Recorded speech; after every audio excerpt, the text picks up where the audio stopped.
Did you like the lake house I gave you, Mom?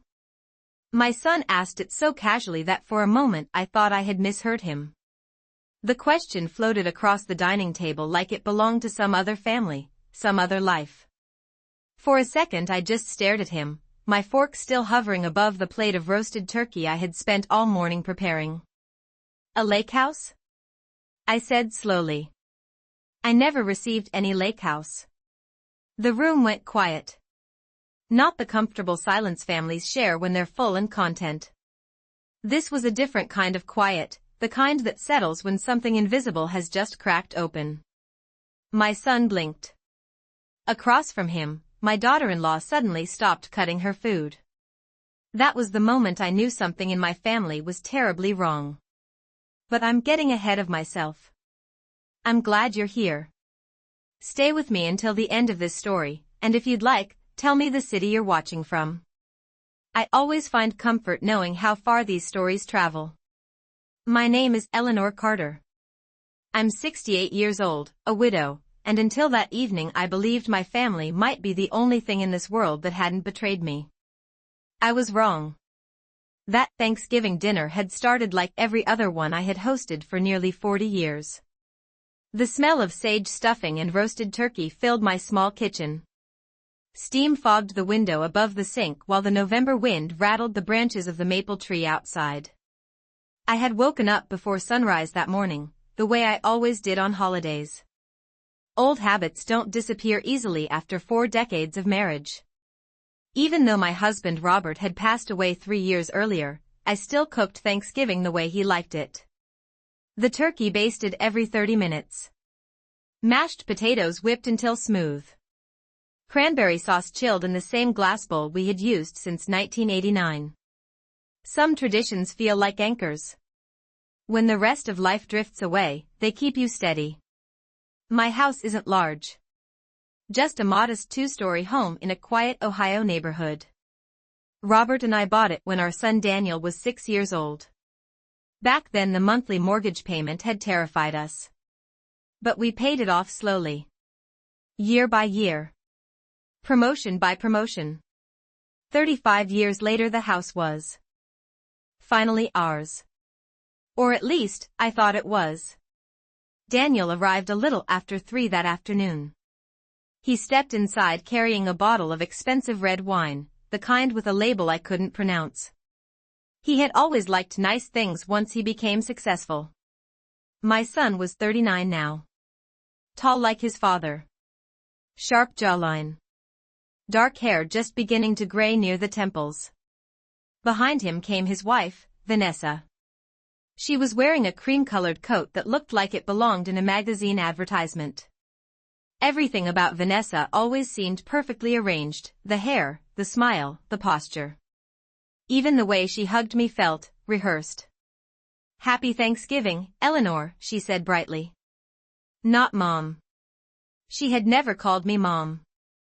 I used to think that might change with time. It never did. Still, I smiled and welcomed them inside. Because that's what mothers do. Dinner went smoothly at first. Daniel talked about work.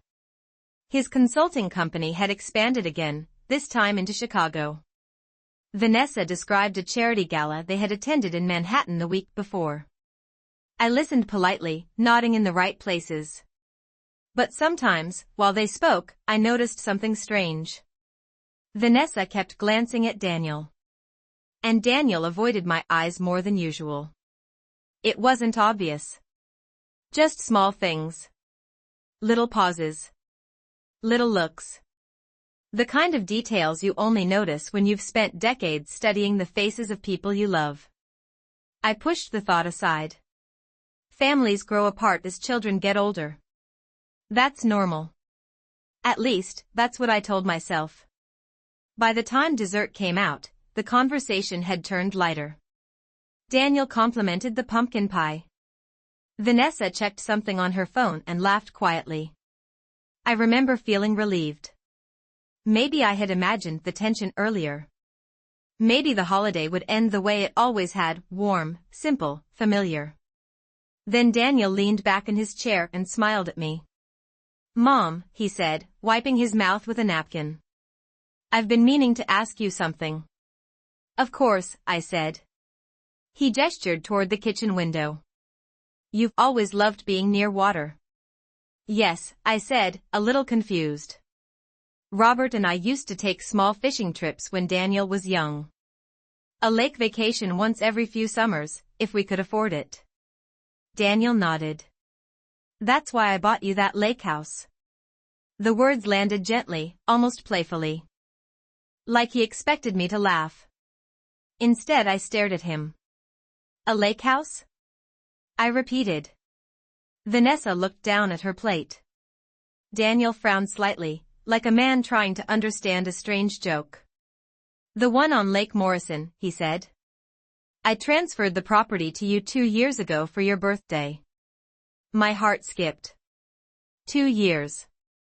2 years earlier I had spent that birthday eating leftovers alone because Daniel and Vanessa were traveling in Europe. I never received any lake house, I said quietly. Daniel blinked again. Across the table, Vanessa set her fork down. The tiny clink of metal against porcelain sounded louder than it should have. That's impossible, Daniel said. He pulled his phone out of his pocket, already scrolling through something. I had my assistant handle everything. The deed transfer, the maintenance payments, the taxes. Everything. Maintenance payments? My chest tightened.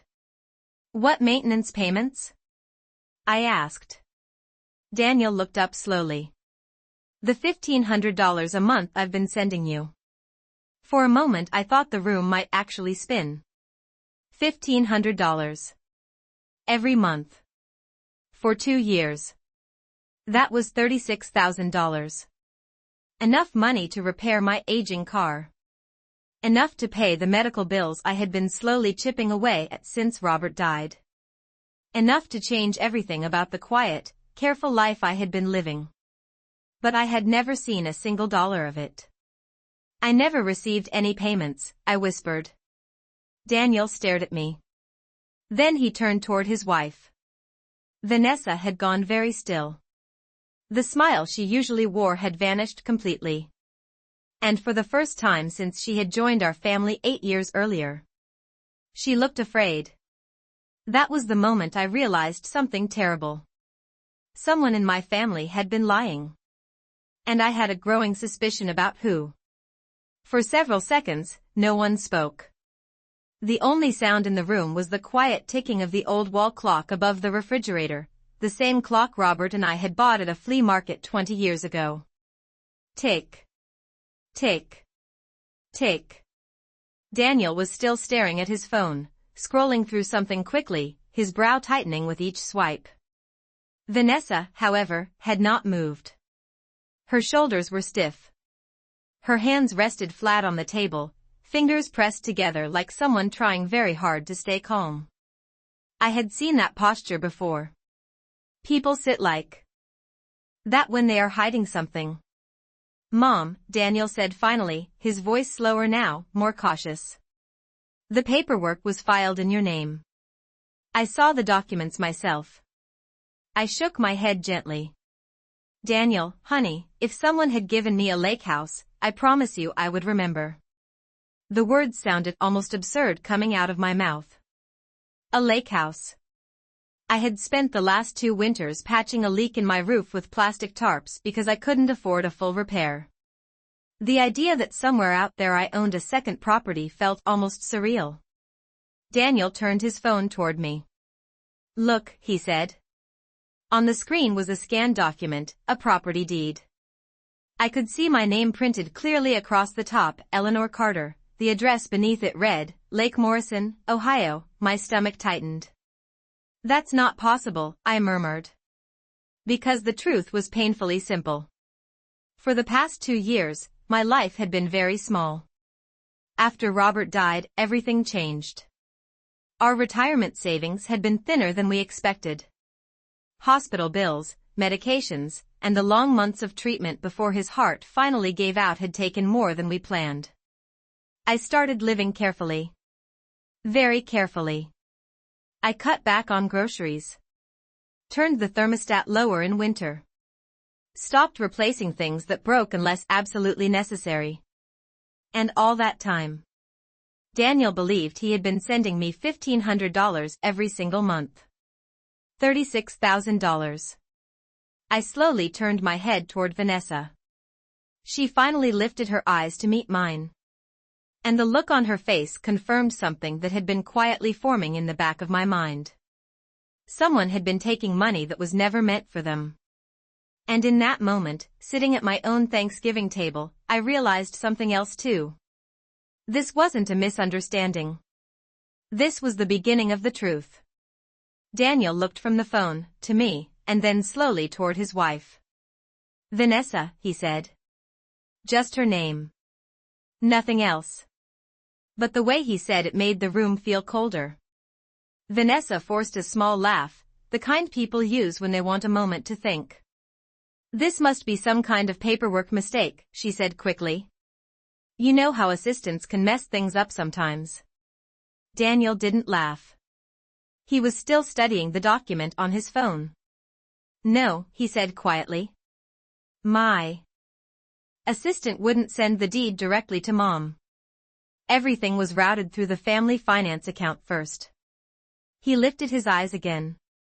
Vanessa handled that account. The words landed heavily between us. Vanessa straightened slightly in her chair. Well, yes, she said. But that doesn't mean anything. I just helped organize the transfers. Her voice was smooth. Carefully smooth.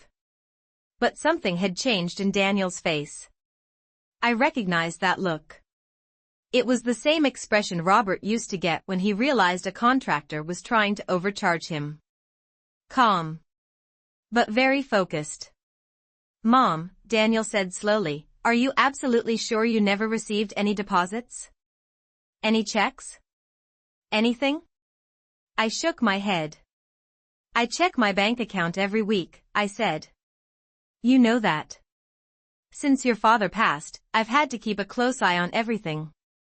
That was the truth. Every bill mattered now. Every grocery receipt. I still used the same small community bank account Robert and I had opened decades earlier. There had never been an extra $1,500 appearing each month. Not once. Daniel leaned back in his chair, staring at the table now instead of either of us.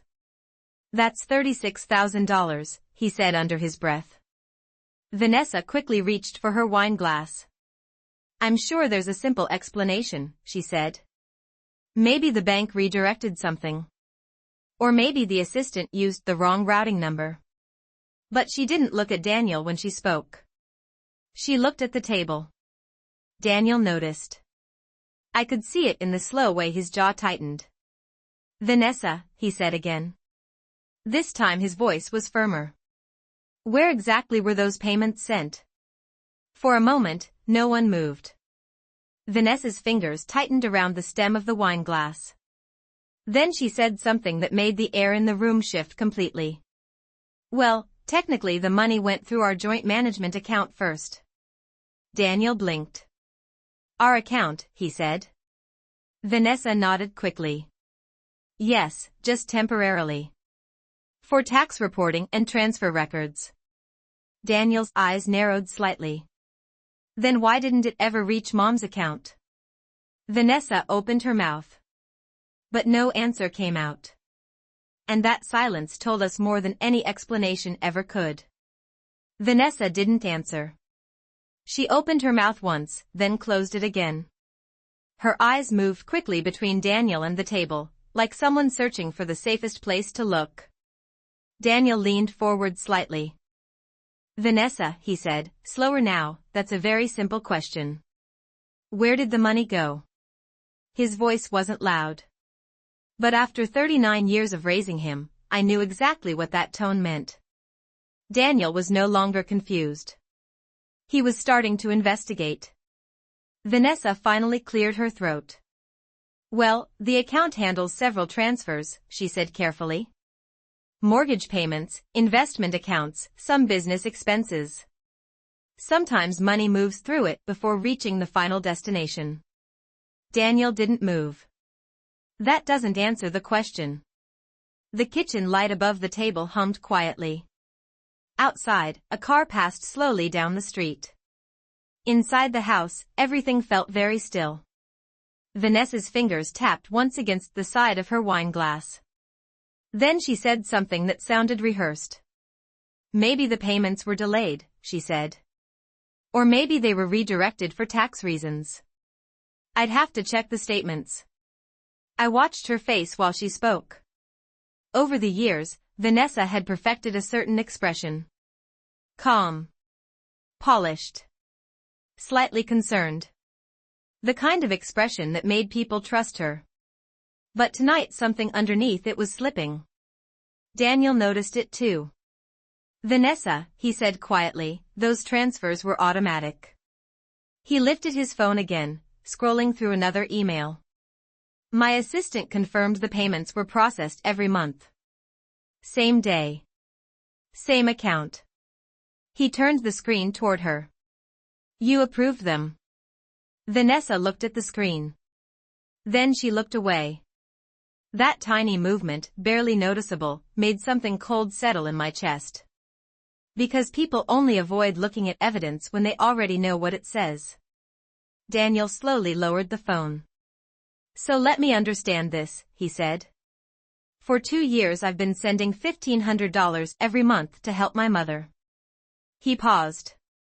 And somehow, she never received any of it. No one spoke. Not me. Not Vanessa. Finally Daniel looked directly at his wife. Vanessa, he said. Did you move that money somewhere else? For a moment she didn't answer. Then she said something that made my heart sink even further. I didn't think it would matter that much. The words hung in the air like something fragile. I didn't think it would matter that much. For a moment I wasn't sure I had heard her correctly. Daniel blinked slowly. What do you mean, it wouldn't matter, he asked. Vanessa exhaled as if the conversation had suddenly become exhausting. Well, she said, brushing a strand of hair behind her ear, you know how things were back then. We were dealing with the condo renovation, the investment fund, and your company expansion. Daniel stared at her. And that has what to do with my mother's money? Vanessa hesitated. Then she shrugged slightly. It was just sitting there, she said. The transfers were going through our management account anyway. I assumed we could temporarily use it and replace it later. The room went silent again. I felt my hands slowly tighten in my lap, but I kept my voice calm. You used it? I asked quietly. Vanessa turned toward me, offering the same polite smile she had used on neighbors and coworkers for years. It wasn't like that, she said quickly. It was more like reallocating funds. Reallocating. The word sounded strange in the small kitchen where Robert and I had spent decades balancing grocery budgets and saving for Daniel's college tuition. Daniel leaned back in his chair slowly. $36,000, he said. Vanessa waved her hand lightly. Over 2 years. It's not like it happened all at once. Daniel didn't respond immediately. Instead, he looked toward me. And in his eyes I saw something I hadn't seen in a long time. Not anger. Not yet. But realization. The kind that arrives when a puzzle piece finally slides into place. Mom, he said softly, how long have you been struggling with money? I hesitated. It's a strange thing to admit weakness in front of your own child. A while, I said. Since your father passed. Vanessa shifted uncomfortably in her chair. Daniel's eyes slowly returned to her. So while my mother was lowering her thermostat in the winter, he said quietly, you were spending the money I sent her. Vanessa opened her mouth. Daniel, that's not fair, but he raised his hand. Where did it go? Vanessa looked down at the table. And when she finally answered, her voice was much quieter than before. Some of it went into the condo renovation. Daniel's expression hardened. And the rest?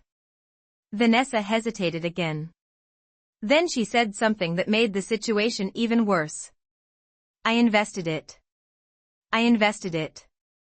Vanessa said the words carefully, like they might sound better if she spoke them calmly. Daniel didn't react right away. He just stared at her. You invested my mother's money, he repeated. Vanessa nodded slightly. It wasn't reckless, she said quickly. I put it into a real estate development fund. The returns were supposed to be strong. Supposed to be. That phrase landed heavily.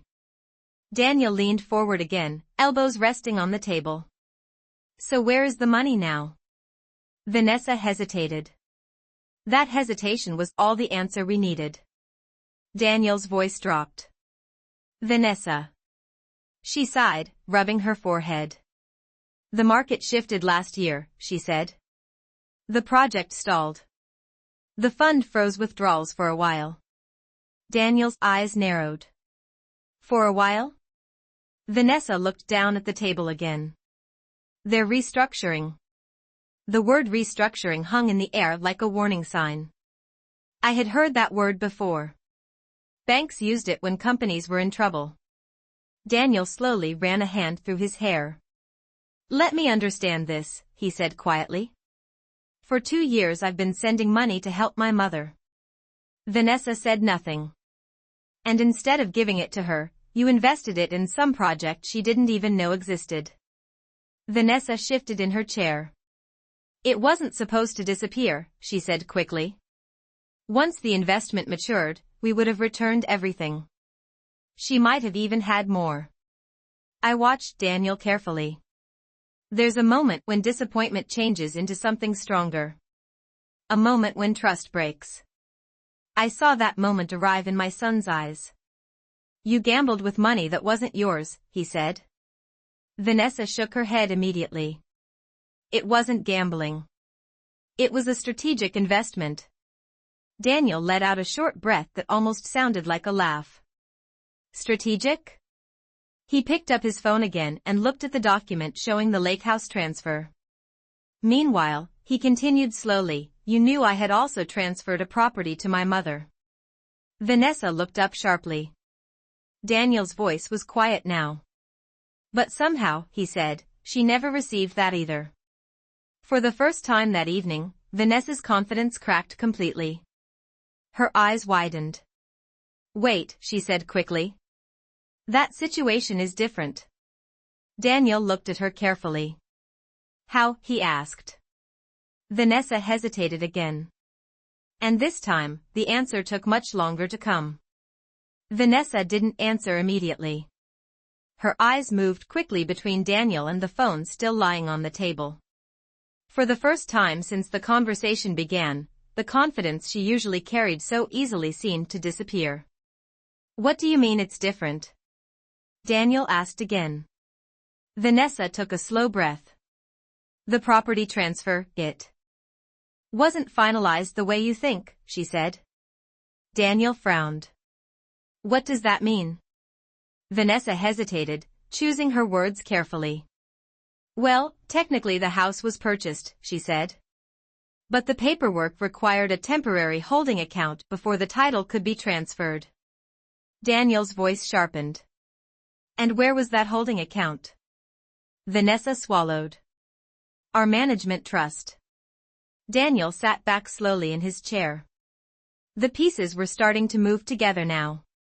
You mean the same account where the monthly payments went? Vanessa didn't respond. She didn't have to. I could see Daniel doing the math in his head. The money. The property. Everything flowing through the same place. Vanessa, he said quietly, did you ever complete the transfer to Mom's name? She rubbed her temples. The legal process takes time, she said. There were complications with zoning documents and county filings. Daniel didn't blink. That was 2 years ago. Vanessa tried to smile, but it looked strained. These things can take longer than people expect. Daniel leaned forward again. Show me the title record. Vanessa froze. Just for a second. But it was long enough. Daniel noticed. I noticed too. Vanessa, he said slowly, whose name is on that house right now. The silence that followed felt heavier than any answer. Vanessa's fingers tightened around the edge of the table. Then, very quietly, she said something that made the truth clear.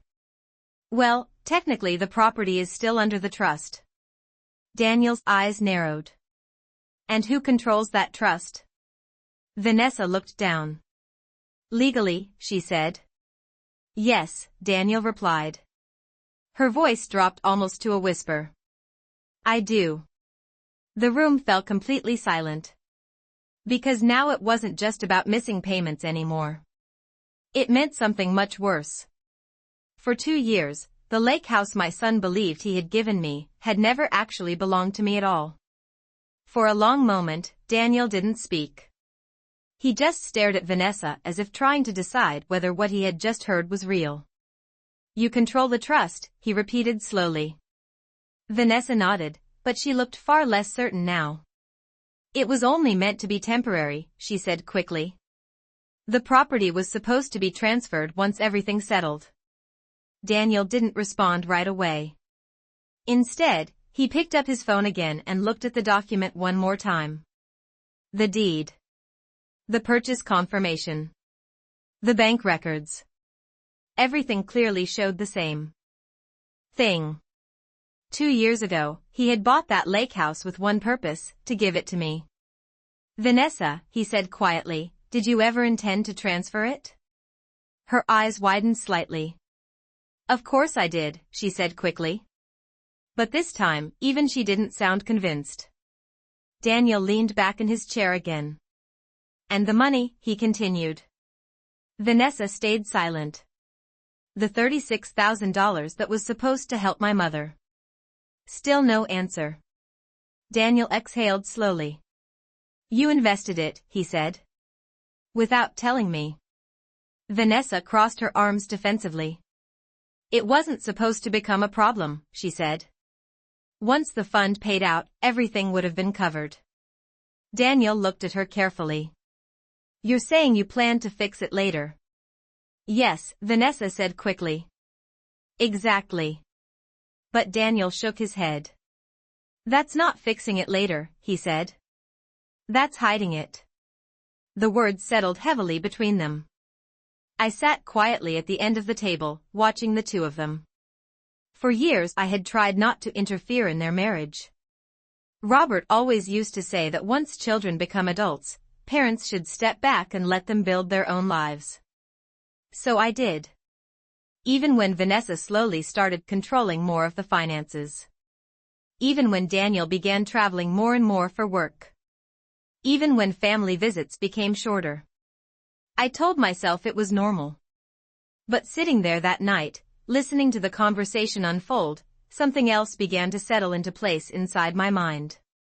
This hadn't happened by accident. The money. The house. The trust account.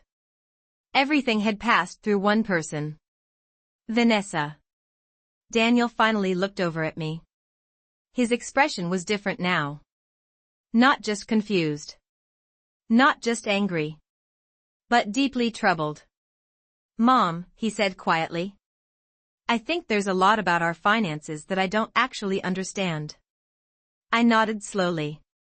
And for the first time that evening, I said something that changed the direction of the entire conversation. Then maybe, I told him gently, it's time we start looking at the paperwork together. After I said that, the room became very quiet again. Daniel looked at me for a moment, then slowly nodded. You're right, he said. We should. Vanessa straightened in her chair immediately. There's really no need to turn this into something bigger than it is, she said quickly. It's just accounting details. Daniel turned his head toward her. $36,000 and a property transfer are not accounting details. His voice wasn't raised, but the firmness in it made Vanessa fall silent. Daniel stood up from the table and walked toward the kitchen counter where his laptop bag was sitting. I have remote access to most of the financial records, he said while pulling out the computer. If the trust account handled the transfers, it should all be there. Vanessa's posture stiffened. Daniel, she said carefully, this really isn't the time to start auditing everything. He opened the laptop and set it on the table. Actually, he said calmly, this is exactly the time. The screen lit up the dim kitchen with a pale glow as he logged into the account. I watched quietly while he typed. For years Daniel had been busy building his company. Long hours, constant travel, meetings in different cities. During that time, Vanessa had gradually taken over most of the household finances. It seemed practical back then. Now it didn't seem so simple. Daniel opened the first account summary. Here we go, he said. Several transaction records appeared on the screen. Monthly deposits. The same amount every time. $1,500. Every single month for 2 years. Daniel leaned closer to the screen. They were processed exactly like the assistant said, he murmured. Then he scrolled down further. The next column showed where the money had been transferred after entering the trust account. Daniel's hand stopped moving. What is this? He said quietly. Vanessa didn't answer. Daniel clicked one of the transaction records. The destination account appeared on the screen. It wasn't my bank. It wasn't even another trust account. It was labeled VM Development Holdings. Daniel slowly turned his head toward his wife. Vanessa, he said, very calmly. What exactly is VM Development Holdings? Vanessa shifted slightly in her chair. It's just an investment vehicle, she said. For the real estate project I mentioned. Daniel looked back at the screen. Then he clicked another record. And another. Every single transfer had gone to the same place. $36,000. All routed into the same development account. Daniel leaned back slowly. So the money meant for my mother, he said, went into a project you controlled. Vanessa said nothing. Daniel's eyes moved across the screen one more time. Then he opened another tab. The Lake House transaction, he said. A new document appeared. The property purchase confirmation. Daniel read the ownership structure carefully. Then his expression changed again. Because the property wasn't just sitting inside the trust. It had been moved somewhere else. And the name of the entity holding it looked very familiar. VM Development Holdings. Daniel stared at the screen for several seconds without speaking. Then he slowly read the name again. VM Development Holdings. His voice was quiet, but something inside it had shifted. Vanessa immediately sat straighter. It's just the investment entity, she said quickly. I already explained that. Daniel didn't look at her. Instead, he clicked deeper into the document. Corporate records appeared on the screen. Ownership structure. Management authority. Registered officers. Then Daniel stopped scrolling. What is it? I asked gently. He didn't answer right away. Instead, he turned the laptop slightly so Vanessa could see the screen too. Vanessa, he said calmly, who registered this company? Vanessa glanced at the screen for only a second. That's not important, she said quickly. Daniel's eyes remained fixed on her. Actually, it is. He tapped the trackpad once and enlarged the record. At the top of the filing was the name of the managing director. Vanessa Mitchell. Vanessa crossed her arms. That's just the legal structure for the investment, she said. Someone has to manage it. Daniel nodded slowly. Yes, he said. But there's something interesting here. He scrolled further down the document. Because according to this filing, the trust transferred the Lake House property into this company. Vanessa didn't respond. Daniel kept reading. And the development company is fully controlled by one person. He lifted his eyes. You. Vanessa shifted in her chair. It was temporary, she said. The property needed to sit inside the development structure while the project expanded. Daniel's voice stayed calm. What project? Vanessa hesitated. The lakefront redevelopment project I mentioned earlier, she said. Daniel shook his head slightly. That's not what this document says. He tapped the screen again. The company isn't listed as a partner in a development project. Vanessa didn't answer. Daniel read the next line slowly. It says the company's primary asset is the Lake Morrison property. The kitchen felt colder. Because that meant something very simple. The lake house. The one Daniel believed he had given to me. Wasn't just sitting inside a trust. It had been moved into Vanessa's personal development company. Daniel closed the laptop halfway. Then he looked directly at his wife. So let me understand this, he said quietly. You took the money I was sending to my mother. Vanessa stayed silent. You invested it in a project you control. Still nothing. And the house I bought for her, he paused, is now owned by your company? The silence stretched across the room. Finally Vanessa said something that made the situation even worse. I was protecting the asset. I was protecting the asset. Vanessa said it quietly, but the words sounded strange in the small kitchen. Daniel stared at her. Protecting it from who? He asked. Vanessa exhaled slowly, as if she had finally decided to stop pretending everything was simple. From risk, she said. From taxes. From legal exposure. Daniel didn't react.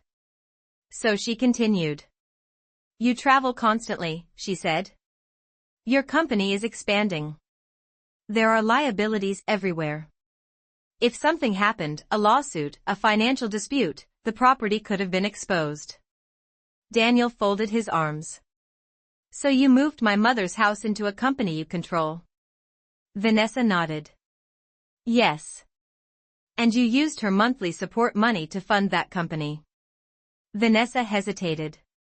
Technically, yes. Daniel looked down at the laptop again.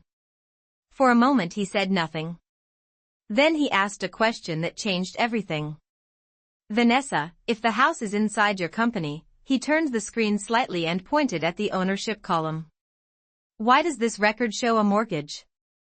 Vanessa's eyes flickered. Only for a second. But Daniel saw it. A mortgage, he said. Vanessa straightened quickly. It's not what you think. Daniel's voice remained calm. Then explain it. Vanessa pressed her lips together. The development fund needed additional capital, she said. So the property was temporarily leveraged. Daniel blinked. You took a loan against the house.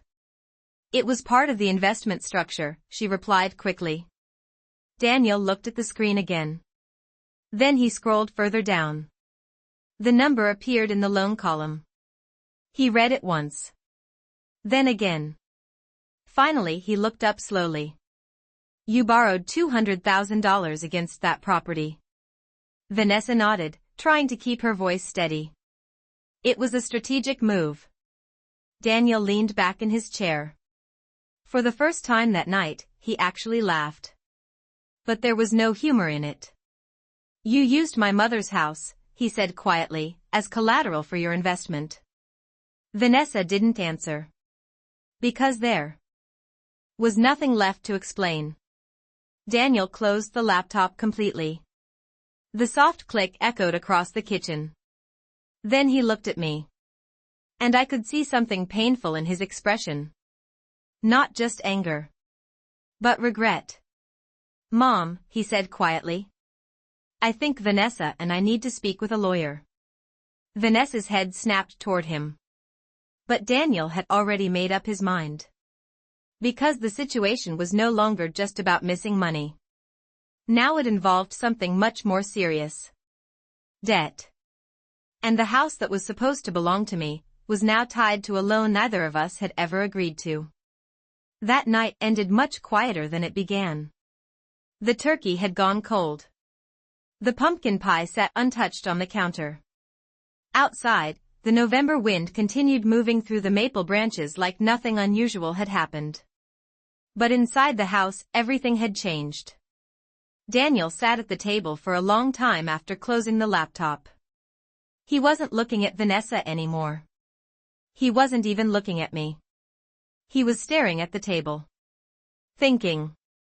You could almost hear the pieces in his mind shifting, the money transfers, the trust account, the company records, the mortgage. All the things he had trusted someone else to manage. Finally, he stood up. "Mom," he said quietly, "I'm sorry." I shook my head gently. "You don't need to apologize," I told him.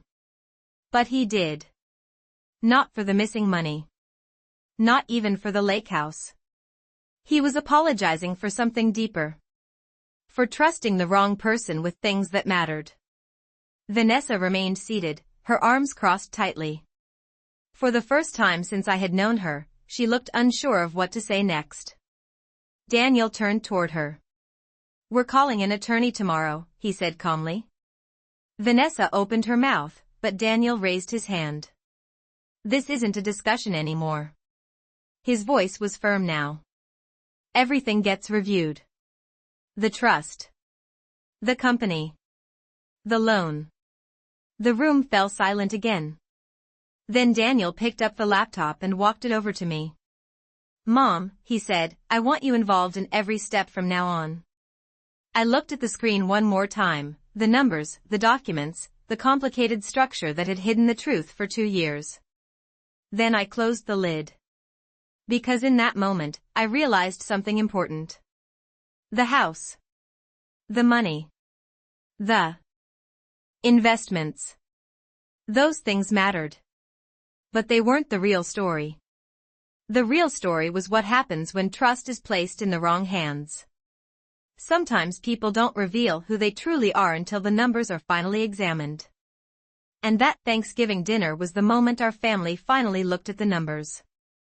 The next few months were not easy. Lawyers became involved. The trust was dissolved. The development company was audited. And the mortgage placed against the lake house was eventually removed through a settlement. The property was finally transferred into my name. Exactly the way Daniel had intended from the beginning.